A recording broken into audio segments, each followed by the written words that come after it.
اعوذ باللہ من الشیطان الرجیم بسم اللہ الرحمن الرحیم۔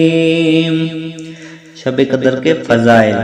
شب قدر شرف و برکت والی رات ہے۔ اس کو شب قدر اس لیے کہتے ہیں کہ اس شب میں سال بھر کے احکام نافذ کیے جاتے ہیں اور فرشتوں کو سال بھر کے کاموں اور خدمات پر مأمور کیا جاتا ہے، اور یہ بھی کہا جاتا ہے کہ اس رات کی دیگر راتوں پر شرافت و قدر کے باعث اس کو شب قدر کہتے ہیں، اور یہ بھی منقول ہے کہ چونکہ اس شب میں نیک اعمال مقبول ہوتے ہیں اور بارگاہ الہی میں ان کو قبول کیا جاتا ہے،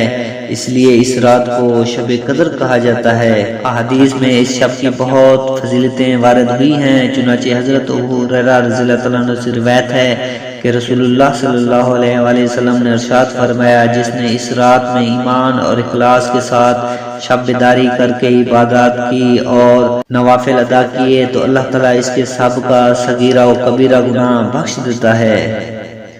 اور حضرت انس بن مالک رضی اللہ تعالیٰ عنہ سے روایت ہے کہ رمضان کا مہینہ آیا تو حضور پر نور صلی اللہ علیہ وآلہ وسلم نے ارشاد فرمایا، بے شک تمہارے پاس یہ مہینہ آیا ہے اور اس میں ایک رات ایسی ہے جو 1000 مہینوں سے بہتر ہے۔ جو شخص اس رات سے محروم رہ گیا وہ تمام نیکیوں سے محروم رہ گیا، اور محروم وہی رہے گا جس کی قسمت میں محرومی ہے۔ لہٰذا ہر مسلمان کو چاہیے کہ وہ یہ رات عبادت میں گزارے اور اس رات میں کثرت سے استغفار کرے، جیسا کہ حضرت عائشہ صدیقہ رضی اللہ تعالیٰ عنہا فرماتی ہیں، میں نے عرض کیا، یا رسول اللہ صلی اللہ علیہ وآلہ وسلم، اگر مجھے معلوم ہو جائے کہ لیلۃ القدر کون سی رات ہے تو میں اس رات میں کیا کہوں؟